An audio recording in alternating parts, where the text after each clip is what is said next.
দেখছেন 24 ঘন্টা India TV, সর্বদা সবার পাশে সবার মাঝে।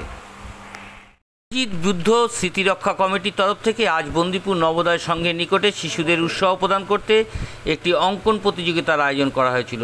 আর এবছর তাদের এই অনুষ্ঠান 28 বছরে পদার্পণ করলো। এছাড়া অভিজিৎ বুদ্ধ স্মৃতিরক্ষা কমিটির আগামীকাল নবোদয় সংঘের নিকটে একটি রক্তদান শিবিরও আয়োজন করেছে। অভিজিৎ বুদ্ধ রক্ষা স্মৃতি কমিটির সভাপতি অসীম দাস জানালেন, প্রতিবারই এই কমিটির বিভিন্ন কর্মহীন, অসহায় এবং জাতি ধর্ম নির্বিশেষে বিভিন্ন সামাজিক কর্মকাণ্ডের সঙ্গে যুক্ত আছে এবং আজ শিশুদের বসে অঙ্কন প্রতিযোগিতার আয়োজন করা হয়েছিল। বিভিন্ন দূর দূরান্ত থেকে এই প্রতিযোগিতায় অংশগ্রহণ করতে দেখা যায়। 24 ঘন্টা ইন্ডিয়া টিভির প্রতিনিধি অরূপ চক্রবর্তীর বিশেষ প্রতিবেদন।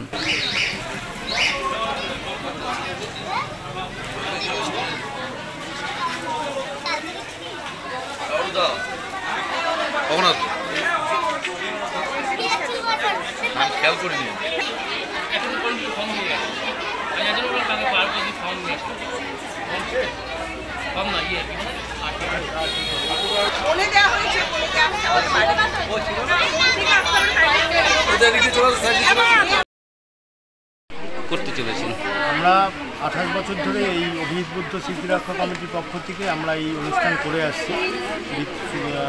ব্লাড ডোনেশন ক্যাম্পই করতাম, সাথে আঁকার প্রতিযোগিতা আমরা বেশ কয়েক বছর আমরা করেছিলাম।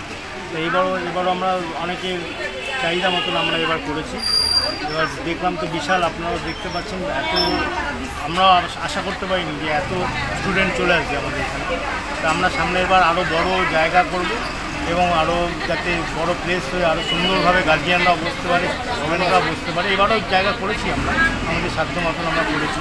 সামনে এবার আরও বড় করে করার চেষ্টা করি।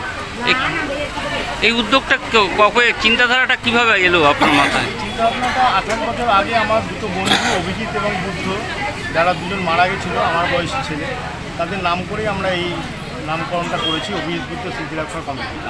তাদের নাম করেই আমরা রক্তদান শিবির এবং বিভিন্ন সমাজমূলক অনুষ্ঠান আমরা করি, যেমন করোনাকালে বা যখন কোয়ারেন্টাইন এইসবগুলো হয়েছিল তখন আমরা এই অভিজিৎ বুদ্ধ থেকে সম্পূর্ণভাবে সহযোগিতা করেছিলাম, সাধারণ মানুষের পাশে ছিলাম।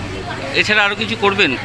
আরও কিছু আমরা আশা আছে। এবার সবথেকে বড় কথা যেটা বলতে হবেই সেটা হচ্ছে আমরা এত বছরের রেজিস্ট্রেশনটা আমরা পেয়েছি এবার অভিজিৎ বুদ্ধ স্মৃতিরক্ষা কমিটি। এবার রেজিস্টার্ড আমাদের বলতে পারবো আমরা কত বাচ্চা আঁকছে আজকে? প্রায় 103 বাচ্চা অংশগ্রহণ করেছে।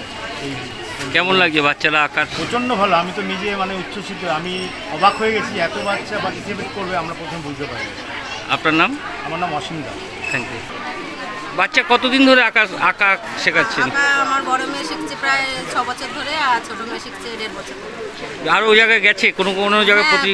আমরা প্রত্যেক সপ্তাহে কম্পিটিশন যান? হ্যাঁ, প্রচুর কম্পিটিশন করেছি। কি আঁকতে ভালোবাসে বেশি আপনার মেয়ে? আমার মেয়ে এখন তো থিম নিয়েই বেশি আঁকছে। থিম নিয়ে আগে কোনো জায়গায় থিম দিয়ে দেয়, কোনো জায়গায় আগে থাকতে বলে দেয়, পেপারে। পড়াশোনার সাথে সাথে বাচ্চাদের এই যে আঁকা, এটা কোনো বাড়তি বোঝা নয় তো? না, আঁকতে ভীষণ ভালোবাসি। পড়াশোনা করে রোজ একটা করে বাড়িতে আঁকে। কোনো জায়গায় কম্পিটিশনের কথা শুনলে না নিয়ে গেলে কান্না শুরু করে দেয়। আচ্ছা, আপনার নাম? আপনার নাম? আমার নাম পূর্ণিমা চক্রবর্তী। বলো। আমাদের এই প্রয়াস দাদা দীর্ঘদিন ধরেই আমাদের এই অঞ্চলে সমাজমূলক কাজ করে চলেছে। দীর্ঘ 28 বছর ধরে আমাদের এই অভিজিৎ বুদ্ধ স্মৃতিরক্ষা কমিটির এই রক্তদান শিবির আমাদের চলছে। আমরা এর সাথে যেমন কোভিডের সময় আমরা এখানে কমিউনিটি কিচেন করেছিলাম, যার মাধ্যমে কমপক্ষে 1000 লোক তারা গিয়ে উপকৃত হতো। তাদের প্রত্যেক দিন আমরা খাওয়া দাওয়া চালাতাম। এই অভিজিৎ বুদ্ধ স্মৃতিরক্ষা কমিটির থেকে আমরা করেছিলাম অক্সিজেন হাব করেছিলাম। আমরা অভিজিৎ বুদ্ধ স্মৃতিরক্ষা কমিটির পক্ষ থেকে আমরা এই অঞ্চলের জন্য, এই অঞ্চলের সাধারণ মানুষের জন্য আমরা একটা অ্যাম্বুলেন্স করেছি। অ্যাম্বুলেন্স পরিষেবা চলে আমাদের অভিজিৎ বুদ্ধ স্মৃতিরক্ষা কমিটির থেকে আমরা গত বছরও রাখি বন্ধন উৎসব এবং সঙ্গে বৃক্ষরোপণ কর্মসূচি করেছি। আমরা এবছর আমাদের 28তম বর্ষে আমরা যেটা নতুন উদ্যোগ নিয়েছি যে বসে আঁকো প্রতিযোগিতা। এখানে বহু দূর থেকে বাচ্চারা আপনার রানাঘাট, শান্তিপুর, অনেক দূর থেকে, ব্যান্ডেল থেকে এসছে, ওদিকে হুগলি, চন্দননগর, চুচুড়া, সমস্ত জায়গা থেকে বাচ্চা কাচ্চারা এসছে। তারা এসে এখানে আপনার প্রতিযোগিতায় নাম দিয়েছে, অংশগ্রহণ করেছে। এবং আগামীকাল আমাদের এই অঞ্চলের কিছু গরিব মায়েদের হাতে আমরা বস্ত্র উপহার তুলে দেব, সেটাও কমপক্ষে প্রায় 1 থেকে 150।